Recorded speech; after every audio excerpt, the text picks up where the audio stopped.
신명기 1장 34절에서 46절까지 말씀 교독합니다. 오늘 말씀은 정탐꾼의 보고를 들은 이스라엘 백성이 원망하여서 여호와의 진노를 받은 과정을 회상하는 것을 내용으로 하고 있습니다. 첫째로 백성의 원망은 여호와의 진노를 낳았습니다. 34절에요. 이스라엘의 원망을 들으신 여호와께서 진노하셨다 그렇게 말씀합니다. 출애굽 세대의 사람들은 가나안 땅에 들어갈 수 없다고 선언하셨습니다. 너희는 가나안에 들어갈 수가 없다 이렇게 선언하셨죠. 동시에 모세도 들어가지 못할 것이다 라고 말씀하셨습니다. 그래서 모세가 그렇게 이야기를 합니다. 여호와께서 너희 때문에 내게도 진노하셨다. 너희 때문에 나도 진노를 받아서 그 땅에 들어가지 못하겠다, 못할 것이라 말씀하셨다고 기록합니다. 백성의 영적인 상태는 지도자에게도 책임이 있다는 거죠. 그래서 모세는 원망한 사람은 아니지만 그 원망한 백성을 지도하는 지도자로서 공동의 책임을 하나님께서 물으신 것입니다. 36절에요. 갈렙과 여호수아는 예외적으로 가나안에 들어갈 수 있다고 하셨습니다. 왜냐하면 불순종하는 사람들 사이에서 유일하게 순종하는 사람들이었기 때문에 그렇습니다. 순종하면 하나님께서 반드시 복을 주십니다. 불순종하면 거기에 대해서 하나님께서 또 징계를 하신다는 것이죠. 두 번째로 뒤늦은 순종은 순종이 아니라는 거예요. 그래서 이 백성들의 원망은 뒤늦은 순종을 무효하게 하였습니다. 41절의 말씀 보면 이제 이스라엘은 다시 광야로 들어가야 했습니다. 광야로 다시 들어가라 라고 하셨어요. 참 그 말씀이 백성들에게는 얼마나 끔찍한 말이었을까요? 광야로 또 들어가야 된다. 그런데 하나님께서 아주 냉정하게 다시 광야로 들어가라 이렇게 말씀을 하셨습니다. 그러나 그들은 이제라도 올라가서 싸우겠다고 출정하였습니다. 우리가 잘못했습니다. 이제라도 올라가겠습니다. 하면서 출정을 하였는데 이것은 또다시 여호와의 계획에 정면 도전하는 행위가 되었습니다. 하나님께서 이렇게 하시겠다 그러면 네 알았습니다 하면 되는데 그것을 다시 또 아이고 안 됩니다 하면서 그냥 자기들 멋대로 또 싸우겠다고 출정을 한 것이죠. 여호와께서 거절하셨습니다. 내가 너희 중에 있지 아니하니 패할 것이다 라고 경고하셨어요.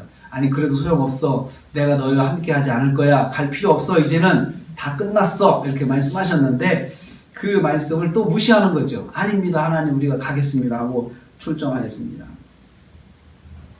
또다시 하나님의 뜻에 불순종하게 되는 것이었습니다. 결과는 참담한 패배였습니다. 때를 놓친 순종은 의미가 없다는 거죠. 다 순종도 때가 있습니다. 하나님께서 그렇게 해라, 그렇게 해라 말씀하실 때 들어야 되죠. 근데 하나님께서 그렇게 하라고 말씀하시고 또 반복하셔서 말씀하시고 또 권면하시고 그럴 때는 아주 철저하게 외면하고 또 불순종하고 원망하였다가 나중에 후회하면서 순종한들 의미가 없다는 것입니다.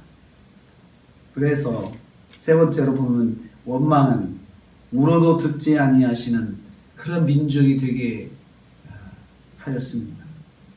45절 말씀에 보면요. 패배한 이스라엘이 여호와 앞에서 통곡했다 그랬습니다. 통곡했다. 우리가 패하고 나니까 패하고 나니 얼마나 기가 막히겠어요? 그리고 또 죽은 사람들이 많았어요. 그러니까 그 여러 가지 일로 인해서 이스라엘이 하나님 앞에서 통곡하였습니다. 그러나 45절 중반에 여호와께서 너희 소리를 듣지 아니하시며 울어도 하나님께 귀를 기울이지 않으셨다는 거죠. 그래서 엄마가 아기의 소리를 듣는 것처럼 하나님께서 이스라엘의 소리를 들으시겠다. 참 하나님께서 그런 하나님이신데 여기서는 철저하게 외면하십니다. 통곡해서 울어도 하나님께서 귀를 막으셨다는 뜻이죠. 듣지 않으셨어요. 아주 냉정하게 하나님께서 듣지 않으셨습니다. 아주 불쌍한 민족이 되고 말았습니다. 울어도 여호와의 위로가 임하지 않은 거예요. 참 하나님께서 이스라엘 백성을 끔찍하게 사랑하시는데 그 백성의 울음소리를 하나님께서 듣지 않으시고 외면하신 것이죠. 불순종이 또 다른 불순종을 낳고 또 그 불순종을 통해서 하나님과의 관계가 막혀버렸습니다. 이렇게 악화된 영적인 상태의 출발점은 원망이었습니다. 원망에서 출발했죠. 원망을 두고두고 집에 가가지고 원망하고 악한 말을 하고, 그래서 그 결국은 하나님과의 관계를 막아버리는, 그래서 영적인 고아가 되어버린 거예요. 이스라엘 백성이 울어도 듣지 않는 그 영적인 고아가 되는 것이에요. 원망은 하나님과의 관계를 막는 죄악입니다. 그래서 우리가 처음부터 우리 입에 원망이 나오는 것을 단속해야 됩니다. 그걸 단속하지 않으면 결국은 하나님께서 우리의 울음소리를 듣지 않으시는 영적인 고아가 되게 한다는 거죠. 되고 마는 거예요.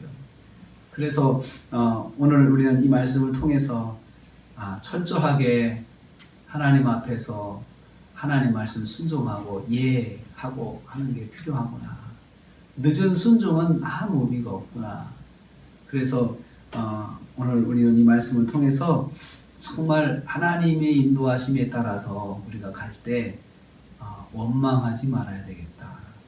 내 뜻대로 되지 않았다고, 내가 되고 싶은 대로 하고 싶은 대로 되지 않았다고 원망하지 말고, 또 그때는 일단 입을 단속하고, 그리고 하나님께서 계획이 있으시겠지 하고 그냥 묵묵히 순종하는 것이 필요합니다. 그래서 찬양 중에 이런 가사가 있어요. 사탄은 너희 입만 바라보고 있다. 이렇게 이야기를, 그 찬양의 가사가 있어요. 그래서 계속해서 하나님께 구하고 하나님을 찾으라. 또 하나님을 찬양하라. 안 그러면 입에서 원망이 나온다 이거죠. 그래서 오늘 하루를 우리는 하나님 말씀대로 순종하면서 혹시 내 생각대로 되지 않았어도 일단은 침묵하면서 하나님 계획이 있으시겠지 하고 한 박자만 늦추면 그 입은 원망을 할 수가 없습니다. 근데 그 한 박자를 못 참으면 입이 끊임없이 원망을 하고, 한 번 원망하면 이게 터진 입이 그냥 계속 원망을 낳거든요. 근데 거기서 끝나는 게 아니고 결국은 하나님과 우리 사이를 딱 막아서 우리가 울어도 듣지 않으시는 그런 하나님과의 관계로 악화가 된다는 거죠. 그래서 오늘 우리에게 말씀하고 있습니다.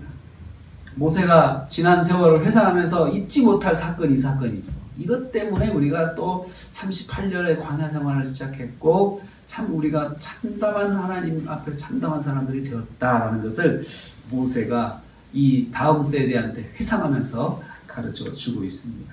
오늘 하루 지내시면서 하나님을 찬양하고 입술이 찬양하는 입술만 되고 감사하는 입술만 되어서 하나님을 기쁘시게 하고 또 은혜와 복을 누리시는 하루가 되시기를 주님의 이름으로 축복합니다.